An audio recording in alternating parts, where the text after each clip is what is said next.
on Floyd. If Mboweni was to leave and maybe join the He would have his the own ANC people. or Yeah. maybe join the DA, Yeah. would find maybe other EFF members leaving the EFF to join the DA. Just because not necessarily they believe in the mandate of who is the president of the DA, but they believe in the mandate Ndlozi follows. Okay, this So, is just a question for those who are watching. those who are watching, yes.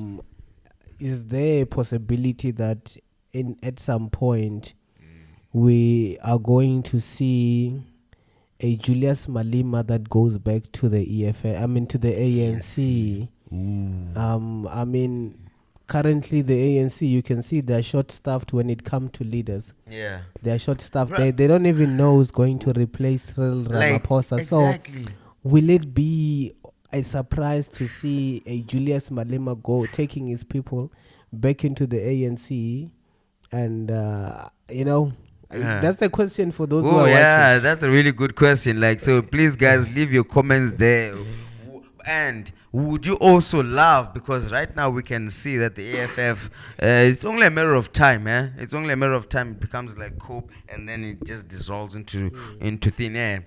But if it doesn't happen, there's a possibility that also doesn't happen. But if it does happen, would you guys appreciate, and would you vote for the ANC if Julius Malema was to be president of the ANC and be the leader of the country? Hey, bro, and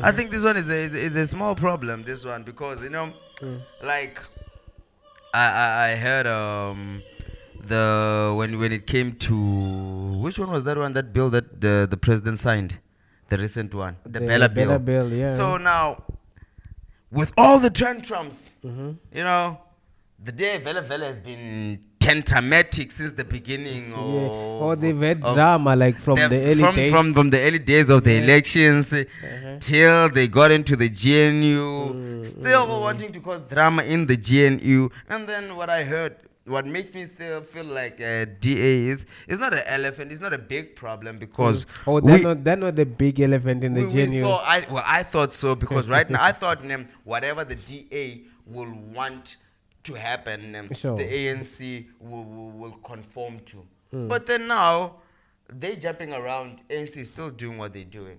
And I heard the president saying, I have made thorough research about the Bella bill and all that, and I have finally decided this is the right decision. This is the right way to go. With all the tantrums saying, we're going to leave, and when we leave, you won't have the final decisive decision, blah, blah, blah, blah. But now the president saying, I've decided. What you going to do about it? And what are they doing about it? They fall in line. They're just making noise every now and then. I don't know if maybe they miss their days of being the opposition party, because now they are no longer the opposition party. I think the only job they know is to be the opposition. Is to spot mistakes, But now, it's to spot mistakes. But now it's time to work together. Because right now, it's when we say there's a GNU, we're supposed to work together. Not only two parties, but every party that's in play supposed to work together, and then they want to exclude every other party.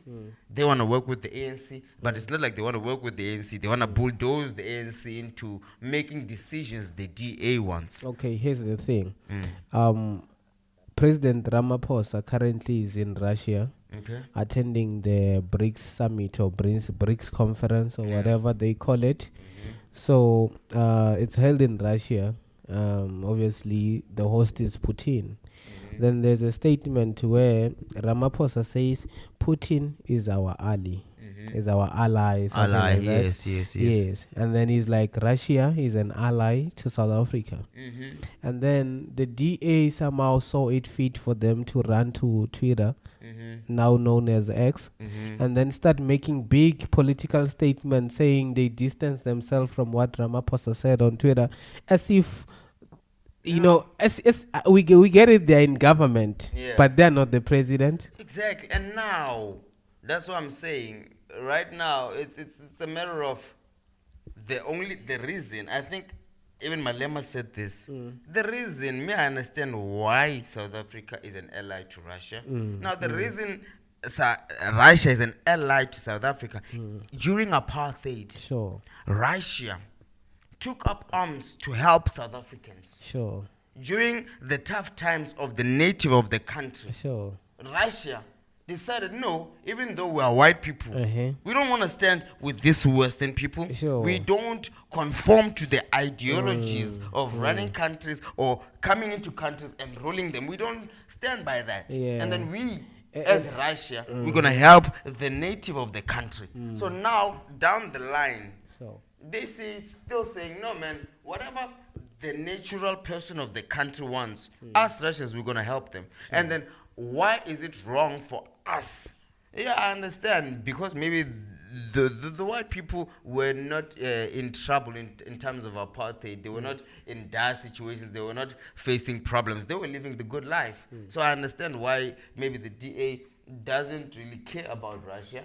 The white people doesn't really care about Russia. I think you are right as well, because if we look at the DA is, like their name say, they're a Democratic Party. And they conform so much to the direction that they get from the White House, and the Democrats, not just in the White House, the Democrats in America, the Democrats, whichever direction the Democrats take, that is the direction the DA takes. And I don't know what's gonna happen in a day where America turns its back on Israel, of which it's something that's never gonna happen. It's never gonna happen. So, I don't know what direction they're gonna start taking, because if you check now between Palestine and Israel, the DA still side with the Jews, still sides with Israel, and they've kind of made it like, okay, this is still in the 1940 something.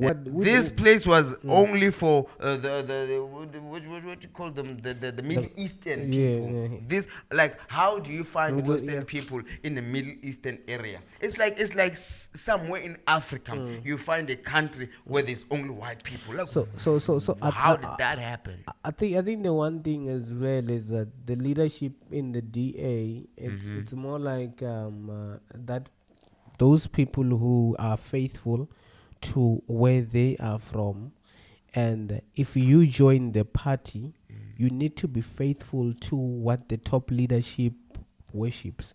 So if you are gonna join the party, you need to know, when it comes to international politics, international relations, you side with America, you side with Israel, you side with Ukraine. And the only reason the DA is siding with Ukraine is because the America is backing Ukraine.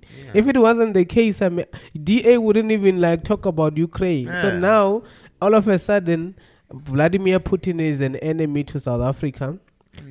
DA now the one Putin to be arrested and all that, and now within the GNU, the DA is now starting to assume a bigger role than the one that they have been given. What do you mean? Whenever something happens, they are the first one to make noise, because there were agreements that were made when they got into the GNU. Yeah, I'm just thinking, they don't know to play the part. They don't know to play the role they've been given right now. The only role they know is to play the opposition party. The only role they know is to make noise. The only role they know is that when the government takes action, they must make noise. That's what they've been doing for the entire existence since 1994. So the only role the DA knows is to make noise. Instead of making, like, I don't understand why should we not go to the boardroom and we negotiate stuff. And if maybe with the boardroom, we failed in the boardroom, before they announce that they're going to take that decision, you can make a statement that, hey, we went to the boardroom. We tried to find a decent resolution. These are the resolutions, and we're not agreeing to that. We are recusing ourselves from these decisions. You know what I think as well as the DAs as well is they are sometimes under pressure from their funders. Oh yes, because they get their funds from the West, so they need to come public. It's more of you need to be public about that, because if you keep it to the boardroom, if you keep it to the boardroom, the general public won't know where you stand. So you need to always come out and make noise in public, so that the general public is also aware, and we also see you acting for that money that we gave you. Yeah. But you know. Also, I'm starting to take this into consideration that usually when people make noise about this. There's usually something happening here that they don't want. Like right now, bro, we can talk all we like about Diddy and them. But the big elephant in the room is the Epstein guy. Yeah. You understand? Yeah. So, and the Epstein guy has a lot. And somehow we've shifted from the Epstein guy. We're now more interested in wanting to know who's on the Diddy list. And on the Diddy list, bro, majority of those people are like adults. That guy, he got billionaires having sex with kids. Yeah. Kids, minors. It's not a matter of like freak offs. It's a matter of minors. Minors, that nigga white guy. So you feel like the federal government kind of had to get someone to kind of close that gap that was left in the Epstein case. Yeah, because a rich white guy gets let's. There's a black guy also doing this. Sure. And it's not like it's only PDD doing this. There's a whole lot of guys doing this, bro. There's a whole lot of freak-offs going on, man. So even with this government, I feel like there's a whole lot of politics happening in the background. They try to shift things. Like, really, since when has Russia been a problem to South Africa? That the DA wants to come out and speak on Russia. I don't really think. Oh, maybe because they're now fighting in Ukraine. You know what, bro? On the issue of the DA, I don't even think it's because they want to say that. It's just directions they're getting. You need to attack this guy. Yeah. We've given you money to contest the elections. Yeah. We're still funding you even more. Yeah. And you need to be vocal. It's like recently there was an uproar. Chris Brown is supposed to come here, I think in December on the 14th and the 15th. There's this organization, Change for Women or Women for Change, something like that organization, an NPO that is run by this other woman from Berlin, Germany. What business does she have in South Africa? Like, bro, you see, those people, who sent her here? Me, bro. With what mandate? With one mandate. And on top of that, bro, how many women artists that accused men of rape and they were lying and they're still allowing them to perform? And they are not doing anything. My problem with these feminist people is that they can see when wrong things are done to women, but they don't see when these feminist people they do wrong things to men. And until how long are you going to punish the guy? Exactly. No. I get it. I mean, the victim has forgiven the person who's done the act. They have forgiven each other, and she no longer holds any grudge against the guy. Then why the fuck do you have so much interest in wanting to block the guy from coming to South Africa? What has he done wrong? Because after that incident, if he, if maybe you still feel like he needs to serve time, why not go and report at the nearest police station? Okay. Why so not? Now, wait a minute. So now this guy served time for what he did, no? No, he didn't save time. I don't think he saved time, but there were some fines and all that. They used to forgive each other with the victim and stuff. You see me with Chris Brown, bro. Like he beat that girl Rihanna, and I don't support what he did. Sure. Matter what about is it Lady Zama or who that one? Lady Zama, accusing our own various job of raping, and no money, no compensation. Nothing. Well, for me, my problem is that we can defend women for so long, no matter when are we going to stand up for guys? Bro, it comes back to just what we were saying. The borders being porous. It's not just for those who come here illegally. Even the ones who come here legally, they are find loopholes in the constitution that they can start an NPO. They can start trying to dictate what South Africa can do and cannot do. So now, bro, the reason the borders now are open is because now the big companies don't want to pay the minimum price. They don't want to pay the minimum wage. They want to hire these illegal immigrants because they know for them they can work for 10 hours and still take 1,000 rand. For them, 10 hours and still take 1,000 rand. But for them, because for them 1,000 rand is more money in when they go back home, they will take that. But for me myself, where home is here, or maybe I have to go a distance to get that 1,000 rand. I have to pay rent and buy food. What will that 1,000 rand do? But the big businesses, they don't care. They're all about their profit, and then now they will rather just let a government let that border be there because I know how I'm benefiting. I know how that my mine will still function and be profitable and will give you your taxes, will pay all those things that you want as long as I get these people. And the government be like, oh, okay, we'll just make a blind eye and act like we don't see there's an open border there. Because the government and the big businesses which are foreign business, most of these businesses that are here are foreign businesses. Majority of them are not South African businesses. That's why even at the end of the day, when these foreign nationals come through and then they operate in the foreign businesses in South Africa, the money still goes back out. And now, bro, coming back to politics again, in the EFF, previously we spoke about Floyd Shivambu leaving the EFF, and we said how many more people are going to follow him in the MK party, how many more people are still going to leave the EFF. And recently we've learnt of Busisiwe Mkhwebane, the former public protector. She has resigned in the EFF. She has also resigned as a member of parliament. And then Fana Mukwen as well, the actor, he has resigned in the EFF.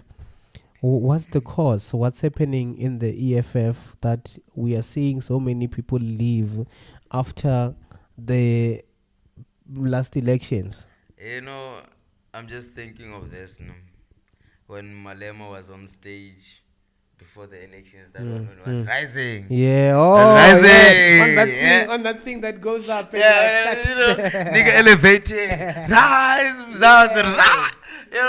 I feel like he brought everybody's hopes was up, man. Like I thought EFF was damn it, second in line beating the DA. I think maybe, this thing is nothing that just happens overnight. I'm thinking probably it wasn't the way it was run, EFF, the way EFF is being run, majority of the people were not happy.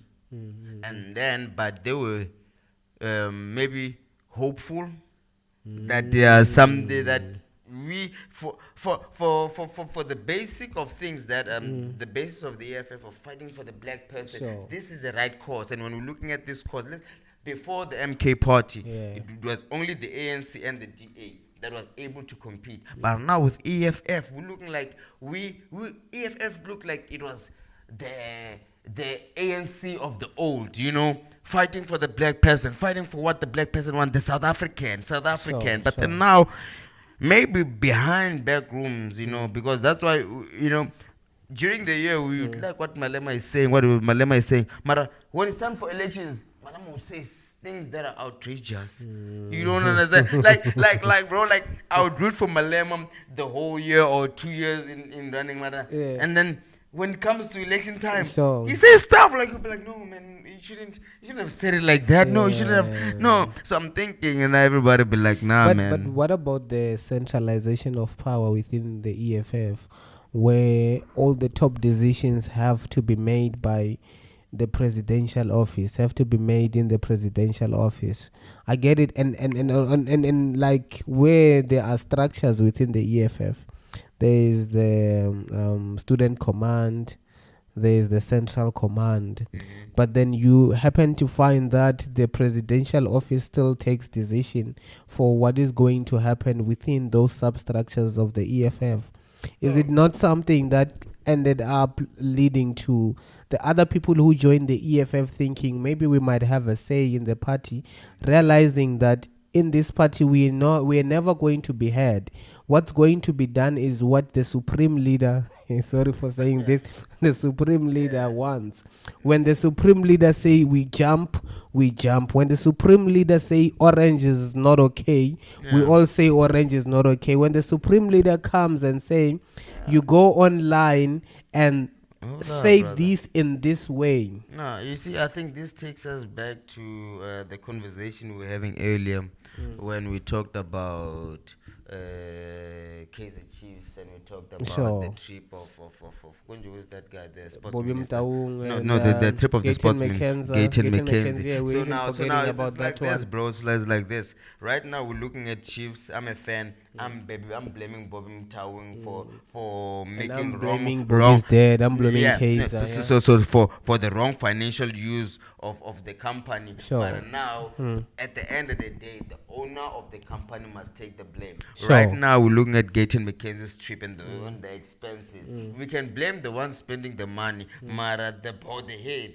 Is the one responsible. So now, even looking at this ANC, this EFF thing, like, bro, it doesn't make sense that the presidential doesn't make the final decision, because right now, if he doesn't make the final decision, we are here now not sure who to blame. I'm blaming Bobby, you blaming Kaiser. So Mara, if now at the end of the day we know that the EFF made this decision, the president said yes, this thing could happen. At the end of the day, we cannot blame you for doing what the president told you to do. We're gonna look at the president and say, oh, you guy, it's you. So I understand that, but at the end of the day, it has to be I feel like the president or the boss, the owner, he has to have the final say, so that whenever now the chicken come to roost, sure, he is responsible, he is accountable. Sure.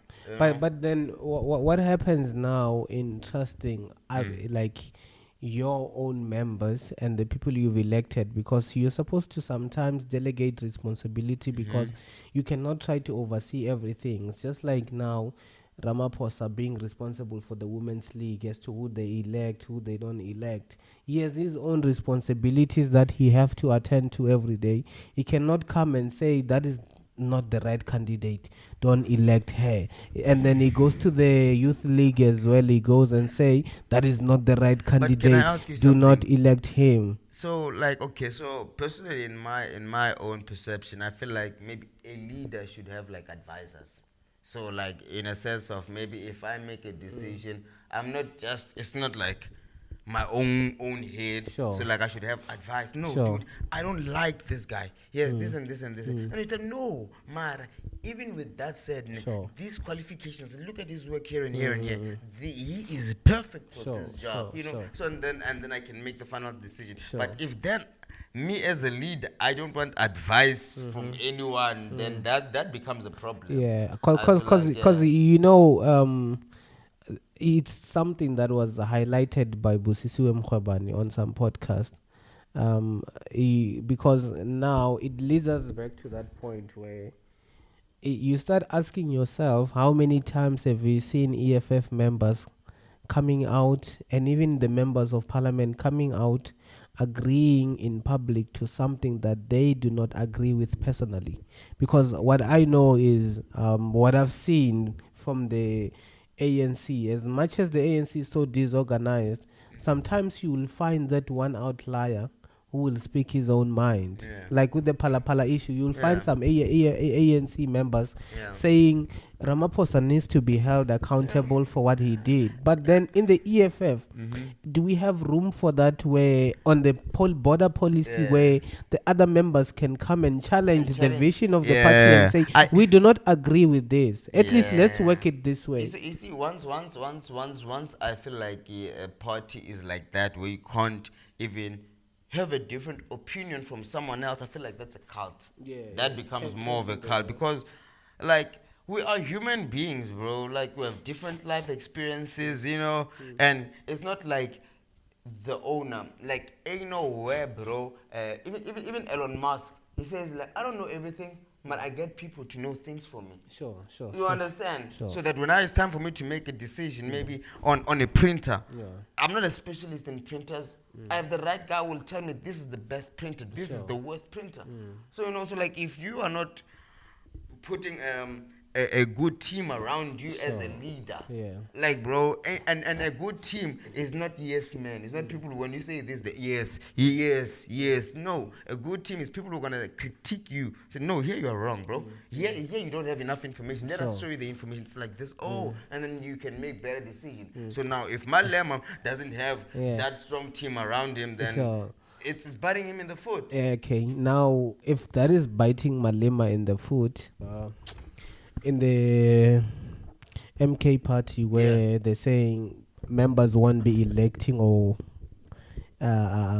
voting for members to be either presidential candidates, SG, or anything. Yeah. Everything will just be announced by the right party. I think that's smart because right now you see when a party is building like this, there's a potential of a lot of people dying for positions.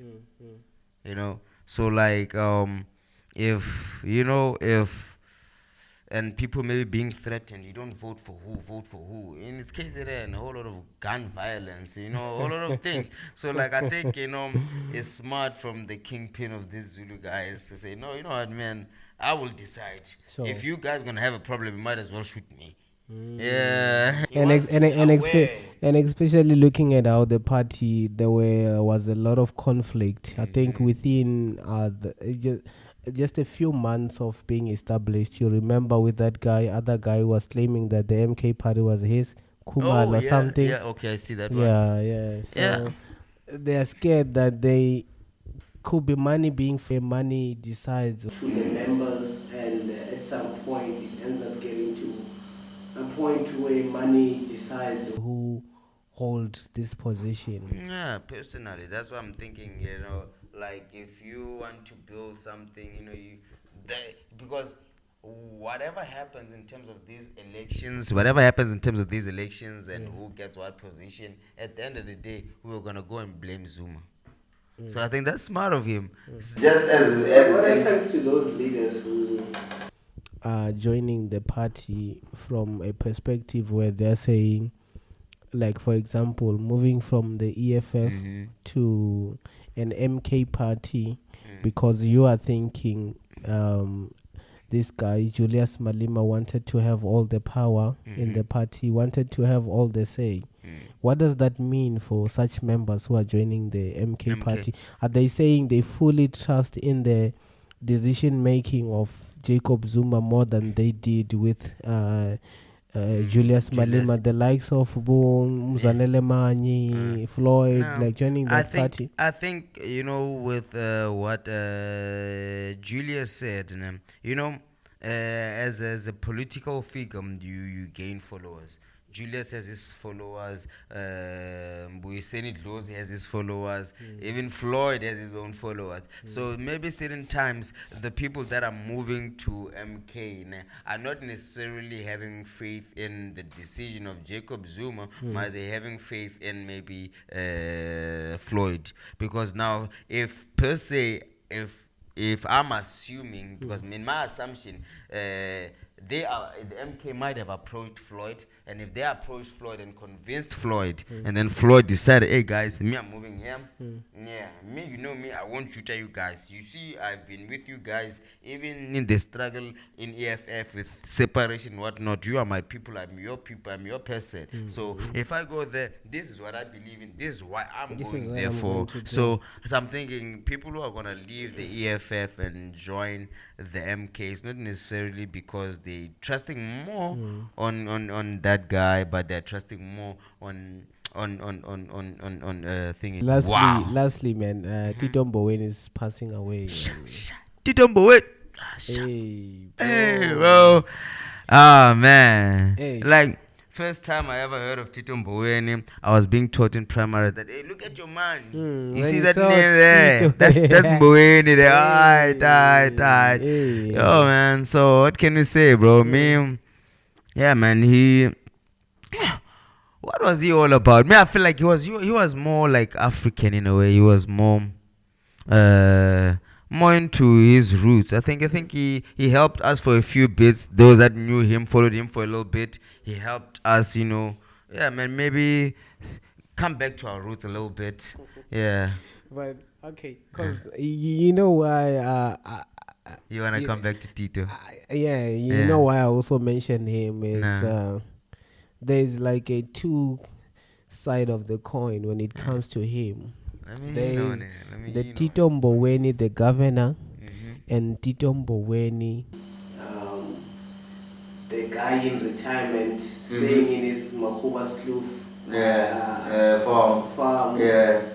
Friday, the chef. These two people, a lot that they differ in, man. No, but from a lot that I've seen and what I know myself and some of the things I've read, what I've heard, there was too much contrast in between these two people. The Tito Mboweni we saw in his retirement at Makgoba's Kloof was a Tito Mboweni that was for the people. He resonated with the poor people so much that we felt like he was one of our own.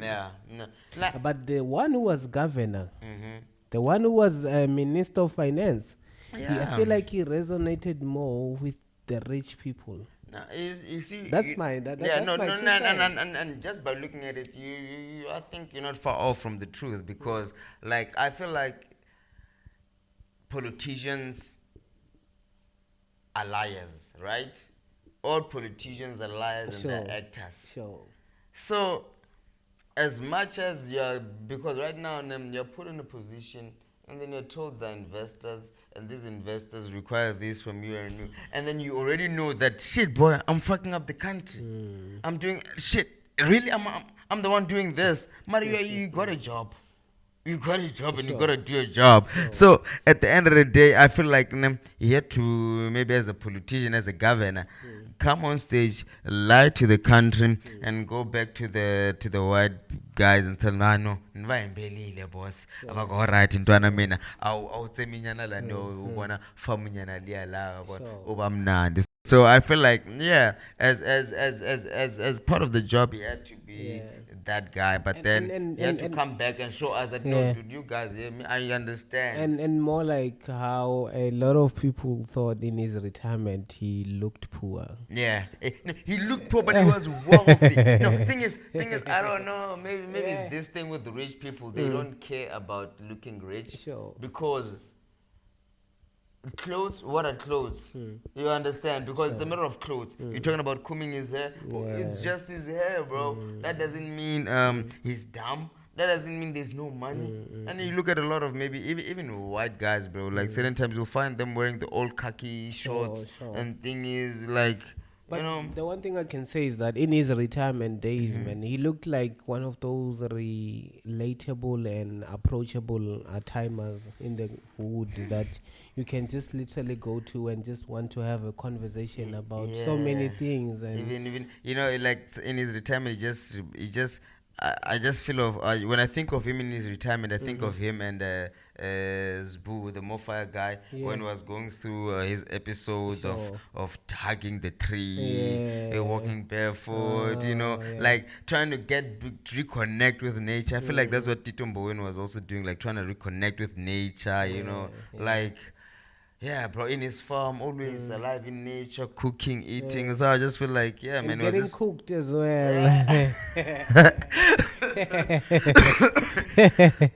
So even though he was getting cooked, but bro, so I feel like, man, he was trying to, man. So maybe he's finally rested, he reconnected with the earth, the universe and everything, and is maybe hopefully resting in peace, man. What can we say more? When you got a job, you got a job, and then when you got to bow out, you got to bow out, man. So man. To Tito, bro. So at least we have something to be proud about. Someone that represents us as Limpompians who did something, So man, to Tito, bro. To Tito. One day maybe we're gonna get someone also to sign. Like it's the influencer, man. Like it's that. He's a Zolist, I remember on Twitter. When I say cooked, I meant that. Yes, getting paid. I remember.